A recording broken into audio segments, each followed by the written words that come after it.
So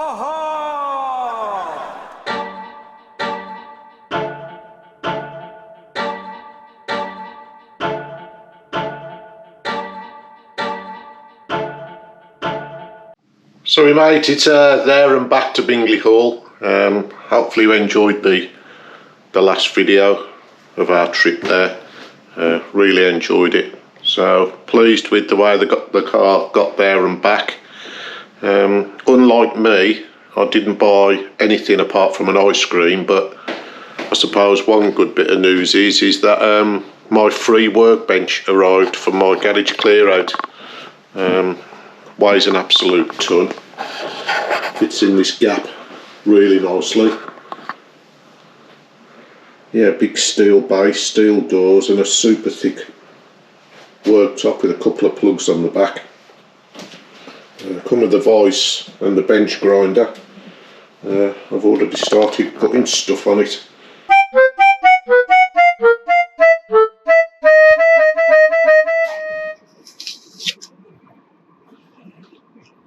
This is the first video I've done from the van, so I might do a few more of these and see how I get on. It'll all be mini stuff. Maybe me losing a rag occasionally when other drivers upset me, but luckily I've not got very far to drive home. But yeah, that's amazing how much time you got when you're driving home to talk about stuff. What else could I talk about? Well, I could talk about Himley Hall. This year was a little bit different because I wasn't there running around filming stuff. I got my young lad Finn to do that for me this time, so it kind of shed a different light on the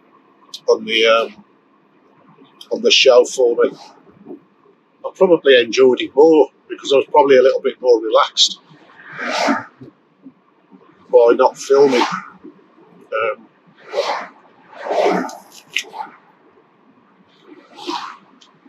What I did notice was in the bric-a-brac area, things were a lot more expensive. People wanted a lot more than usual, even though it's still relatively cheap, I suppose. And people didn't seem as willing to want to haggle about stuff. It was more like, well, if you don't want to pay it, we'll stick it back on the van, which is fair enough. It's their stuff. What else? Well, the weather was all right in the end. And there was a lot of BMW minis there, which I've got my own thoughts about, which I'll probably share with you one day. I mean, the family's got a BMW Mini, so I can't criticise the type of car they are because we drive one.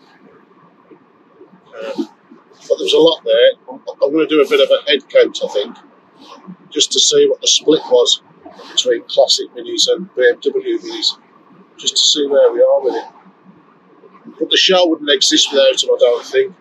It would be a real small affair, and I think if you just limited it to classic minis, you wouldn't get half the exhibitors there, the party people there, the crowds there, the ice cream men and the catering people wouldn't want to go there. People wouldn't want to manage such a smaller affair. So I think it's kind of exist in its current format. I mean, the Mini and Metro show, the Gaydon exists. You know, two different cars side by side. And again, they're, genetically linked as such. Also, the Dudley and Kingswinford Rugby Club show is Mini, classic Mini, and VW Transporter camper van. I think BMW Minis are invited to that. I don't see why they shouldn't be. So, you know, I think it's fair enough that the show's going to be shared out now because there's just not as many classic Minis on the road. Yeah, there's plenty locked away in garages and things. But it's not like the days of the 80s or the 90s.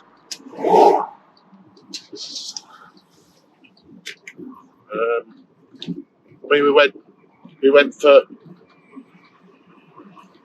for breakfast at the Dudley Arms before the show, and as I pulled on, I was the only classic Mini there. I remember all the pub car parks were full of classic Minis back in the day, and there were queues back miles down the road. You know, and you'd pass loads of classic Minis on the way, and all merged together as you got closer. In the last few years, I've not had that so much. I don't know whether it's a lot more being put on trailers and things like that and taken to the show. But yeah, you can't get back the old days, unfortunately. You know, there was millions on the road. All the local lads had either Minis or Escorts racing down the road. They were cheap. There used to be scrap yards about in every town. You could go there on a weekend and get an engine for 50 quid and distributor and new glass and anything. You know, these scrap yards are few and far between now, and they ask a lot of money for the parts. I used to love doing that. That was brilliant. That was climbing. I mean, health and safety didn't exist back then in the scrap yards.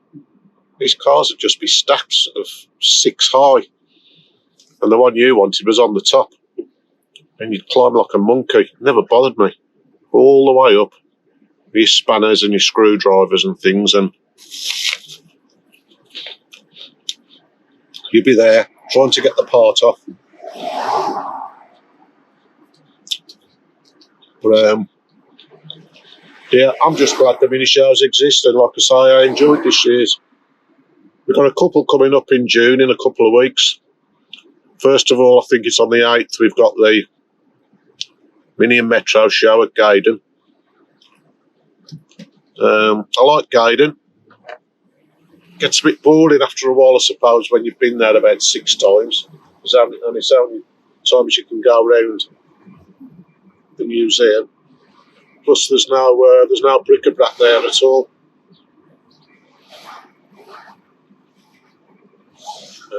So I'd to see why. I think probably they're asking too much for a pitch. You know, bric-a-brac doesn't bring them much money, so it's expensive for people. So yeah, but some good cars there.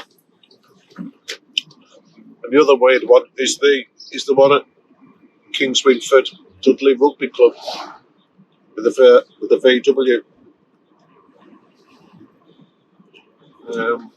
Again, not much bric-a-brac there.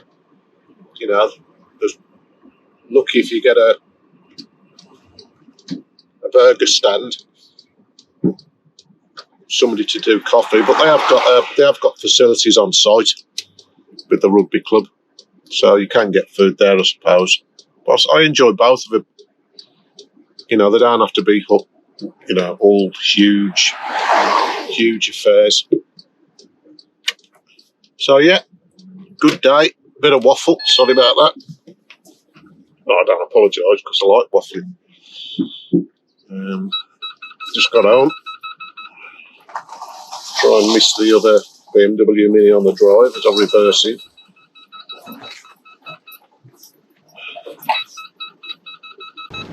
catch you later.